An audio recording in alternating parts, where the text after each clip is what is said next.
Hello friends, welcome to mini tech channel.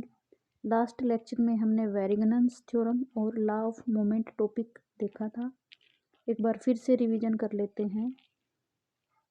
तो law of moment क्या होता है और वेरिगनन थ्योरम क्या होती है। देखिए, वेरिगनन थ्योरम के अकॉर्डिंग अगर किसी ऑब्जेक्ट पर ए नंबर ऑफ फोर्सेज लग रही हैं, जैसे कि F1, F2, F3, तो इन फोर्सेज के कारण आप क्या निकाल लो, मोमेंट निकाल लो। Moment due to force F1, F2 and F3 किसी भी पॉइंट के अबाउट, जैसे हमने ये पॉइंट ले लिया ए, ठीक है। उसके बाद इन फोर्सेज का रिजल्टेंट कैलकुलेट कर लो। सपोज करो इन फोर्सेज का रिजल्टेंट आर आया है, तो उस आर के कारण भी आप मोमेंट निकाल लो, और ये दोनों क्या होते हैं, बराबर होते हैं। Moment due to all forces बराबर moment due to resultant of all these forces. तो ये स्टेटमेंट थी हमारी वेरिगनन्स थ्योरम की। अगला टॉपिक हमने डिस्कस किया था लॉ ऑफ मोमेंट। तो लॉ ऑफ मोमेंट में क्या होता है, जैसे यहाँ पर तीन फोर्सेज लग रही हैं F1, F2 एंड F3। तो इन फोर्सेज के कारण अगर बॉडी इक्विलिब्रियम की कंडीशन में है, तो इन फोर्सेज के कारण आप क्लॉकवाइज मोमेंट कैलकुलेट कर लो और एंटी क्लॉकवाइज मोमेंट कैलकुलेट कर लो, तो वो दोनों बराबर होते हैं। ये कंडीशन है हमारी लॉ ऑफ मोमेंट की। तो आज हम नया टॉपिक डिस्कस करेंगे। आज का टॉपिक है हमारा conditions of equilibrium for bodies under coplanar forces. तो सबसे पहले हम इक्विलिब्रियम का कंसेप्ट समझेंगे। देखिए, ये कोई ऑब्जेक्ट है और इस ऑब्जेक्ट पर फोर्सेज लग रही हैं F1 और F2। इन दोनों फोर्सेज को हटाकर हमने एक रिजल्टेंट फोर्स लगा दी, ठीक है। रिजल्टेंट की वैल्यू किसके बराबर होगी, इन दोनों फोर्सेज के टोटल के बराबर। अब जैसे ही हम फोर्स लगाएंगे तो ये ऑब्जेक्ट मूव करेगा, तो ये ऑब्जेक्ट मोशन में आ जाएगा। उसके बाद अब क्या किया हमने, रिजल्टेंट के बराबर की एक फोर्स लगा दी हमने, जो इसको रेस्ट पे ले आई, ठीक है। वो होगी इक्विलिब्रेंट फोर्स।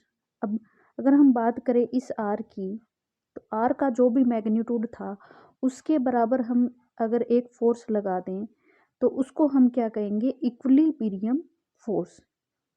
इक्विलिब्रियम फोर्स का काम क्या होगा, वो उस ऑब्जेक्ट को रेस्ट पर लेकर आएगी, क्योंकि जब हम फोर्स लगाएंगे तो ऑब्जेक्ट मोशन में आएगा, और रिजल्टेंट के मैग्नीट्यूड के बराबर ही हम एक दूसरी फोर्स लगा देंगे, जिसका मैग्नीट्यूड तो बराबर होगा लेकिन डायरेक्शन क्या होगी, अपोजिट होगी, तो उसको हम क्या कहेंगे, इक्विलिब्रेंट फोर्सेज। तो आइए इसकी कंडीशंस देखते हैं, क्या क्या कंडीशन होंगी।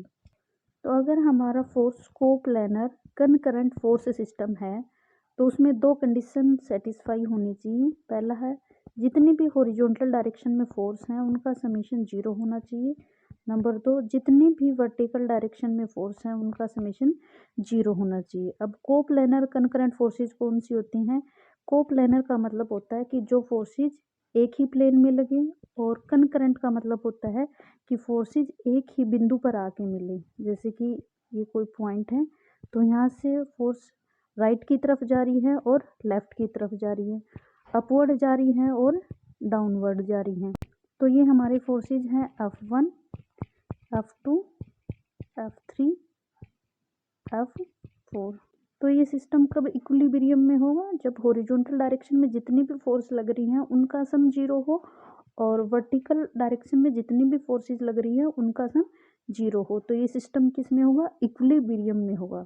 अगर हम बात करें हॉरिजॉन्टल डायरेक्शन की, तो मैं लेफ्ट साइड हमारी ये फोर्स लग रही है, और राइट साइड हमारी ये फोर्स लग रही है। लेफ्ट वाले को नेगेटिव ले रही हूँ, राइट वाली को पॉजिटिव, तो वैल्यू क्या आ जाएगी, F2 माइनस F4 बराबर 0। तो हॉरिजॉन्टल डायरेक्शन में जितने भी फोर्स हैं अगर उनका सम 0 है तो वो इक्विलिब्रियम में होगा।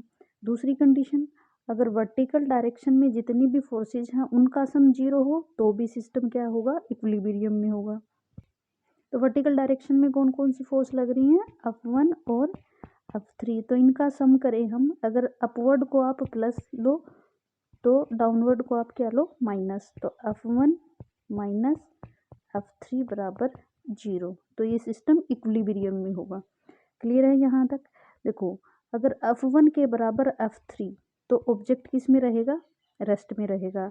अगर F2 के बराबर क्या हो F4 तो क्या होगा, ऑब्जेक्ट रेस्ट में रहेगा। इसको हम कहते हैं कंडीशंस ऑफ इक्विलिब्रियम। तो ये कंडीशंस हैं कोप्लेनर कंकरेंट फोर्स सिस्टम की। तो कोप्लेनर कंकरेंट फोर्सेज कौन सी होती है, जिसमें सभी फोर्सेज एक बिंदु पर आकर मिलती हैं, उसको हम क्या कहते हैं, कोप्लेनर कंकरेंट सिस्टम। तो ये कब इक्विलिब्रियम में होगा, जब ये दो कंडीशन से सेटिस्फाई करे। पहला, जितनी भी हॉरिजॉन्टल डायरेक्शन में जो भी फोर्सेज हैं उनका सम 0 के बराबर होना चाहिए, और वर्टिकल डायरेक्शन में जितनी भी फोर्सेज हैं उनका सम भी 0 के बराबर होना चाहिए। अगर हमारा system coplanar non concurrent system है तो उसमें देखो, नन कंकरेंट सिस्टम होगा तो उसमें फोर्सेज एक बिंदु पर आकर नहीं मिलेगी। तो ऐसे सिस्टम को हम क्या कहेंगे, कोप्लेनर नन कंकरेंट सिस्टम। तो इसमें 3 कंडीशन सेटिस्फाई होनी चाहिए। Summation of all horizontal forces is equal to 0, summation of all vertical forces is equal to 0, और algebraic sum of moment of all forces about any point is 0। तो देखिए F1, F2, F3, F4, F5 और F6। ठीक है। तो अगर हम equilibrium की बात करें कि किसी ऑब्जेक्ट पर ये फोर्सेज लग रही हैं, तो ये कब बैलेंस होगा, जब F1 plus F2 plus F3, मैं इन फोर्सेज को प्लस लेकर चल रही हूँ और इन फोर्सेज को माइनस लेकर चल रही हूँ, minus F4 minus F5 minus F6 बराबर 0। मतलब हॉरिजॉन्टल में जितने भी फोर्सेज हैं उनका सम किसके बराबर आना चाहिए, 0 के बराबर। तो उसको हम क्या कहेंगे, इक्विलिब्रियम। ऐसे ही वर्टिकल डायरेक्शन में फोर्सेज हों, ऐसे ही जब हम मोमेंट कैलकुलेट करें तो वो मोमेंट भी 0 के बराबर होना चाहिए। तो उसको हम क्या कहेंगे, इक्विलिब्रियम बॉडी। नेक्स्ट टॉपिक है हमारा पैरेलल फोर्सेज। तो पैरेलल फोर्सेज कौन सी होती हैं, ऐसी फोर्सेज जिनका लाइन ऑफ एक्शन क्या हो, पैरेलल हो। जैसे ये फोर्स लग रही है F1 और ये फोर्स लग रही है F2 और कोई फोर्स लग रही है F3। यहाँ पर F1 फोर्स, F2 फोर्स और F3 फोर्स एक दूसरे के क्या है, पैरेलल हैं, समांतर हैं। तो ऐसी फोर्स को हम क्या कहेंगे, पैरेलल फोर्सेज। नेक्स्ट है क्लासिफिकेशन ऑफ पैरेलल फोर्सेज। तो 2 तरह की क्लासिफिकेशन है, एक है लाइक पैरेलल फोर्सेज और एक है अनलाइक पैरेलल फोर्सेज।